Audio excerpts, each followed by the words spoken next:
Hello everyone, and let's talk finally about watercolor paints. I will tell you how to choose proper paint, what to look at, what to avoid, and this information I am sure will help you to choose proper paint that you will enjoy during the course. So first of all, paint comes in two different forms generally. In pans like this, it could be present like a set. I don't really like them.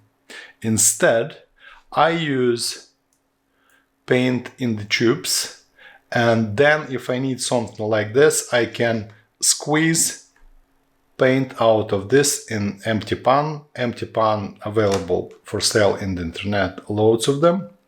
So I will show you later how to use it, but now let's see what to look at when you're choosing the paints.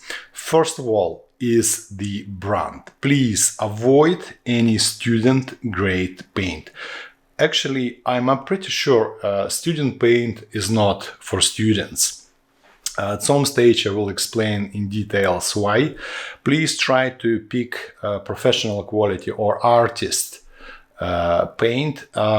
Brands that you can see on the market, very distant one, Daniel Smith, Schminke, Holbein, which I use many different, but once again, when you're going after the paint, please ask in the store so that you need professional artist quality watercolor paint. So tube always carries loads of information, so I will explain how to read the label. Also there will be information on the screen with some details on it. So what we really need to know, it's always here, but the one information is most important, is the pigment name. You see, all paints made of pigment. Pigment is like, it could be mineral powder or synthetic, basically powder, mixed with binder.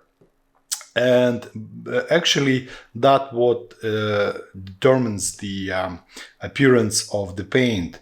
And each pigment has a name and some number with it. And it says something like that. Say here PY37.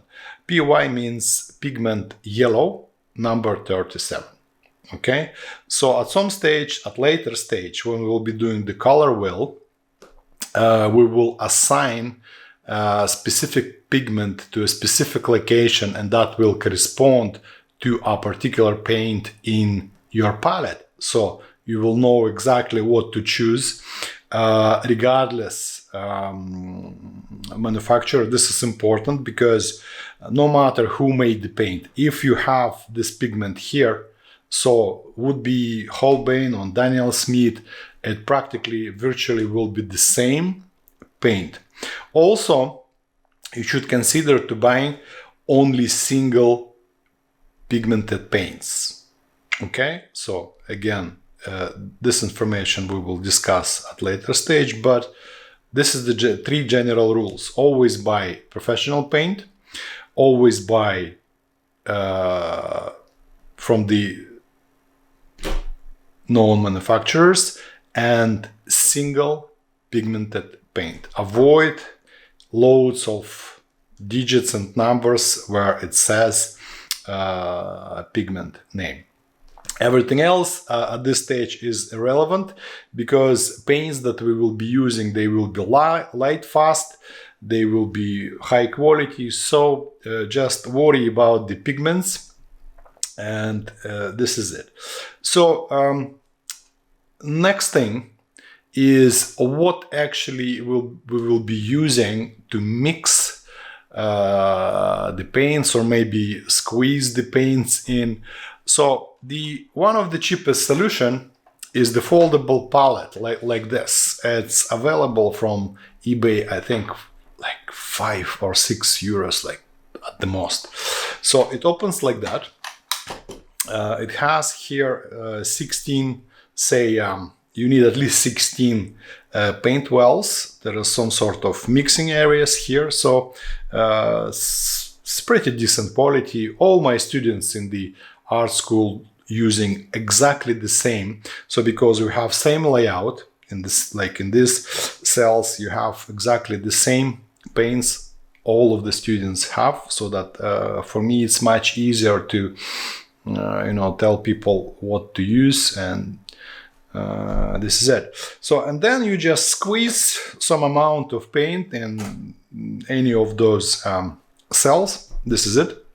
The thing is about that watercolor, even if it dries out, you can wake it up at any stage. It will never be wasted, so don't worry. So then you can, it's never like will drop or run out, so it will be at some stage hard, so it's okay. So that thing. Also there is like really nice kind of life hack I learned. So I will show you this. It's actually a ceramic tile from just your hardware store. So actually I didn't even buy it when I came to the store, and manager just gave it to me. So just white ceramic tile. So I have this pans attached with the double-sided tape to it, right? So what does actually, it works really well when you're trying to mix something. For instance, if I take this kind of, say, red paint, you see what happens. So you can, first of all, you clearly see what happens. Then you can basically mix anything to it. Yeah, so this is it. So it's easy to maintain. Just wipe it and put it aside. You can squeeze paint directly on the surface. Really handy, really cheap solution. So I would recommend to do something like this if you like. I have few of those, to be honest. So also there are more expensive pallets, say like this. That is aluminum one.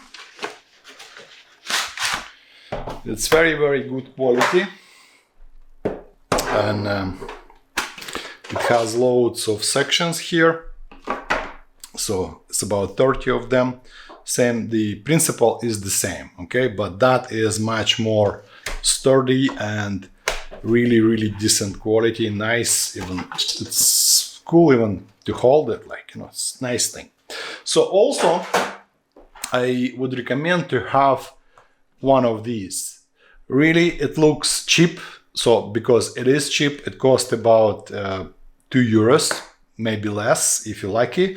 So, but the thing is, sometimes for a big washes, we need to prepare some decent amount of paint already mixed with the water, and this is what we use. So we pre-mix a few colors in here, so we just can grab this mix with the paint, and you don't have to go over and over again and mix it over and over again, because that will be enough. So that thing also really helpful for our work. So basically this is it. We spoke about paper, pencils, we spoke about brushes. Now you know what to get in terms of hardware and how to buy paint. So detailed information on what paint to buy, what particular colors to buy, and how to make color wheel will be discussed in different section and different video. But I think this is it. Now you're absolutely ready, and we can start learning to paint. Thank you very much. I'll see you at my course.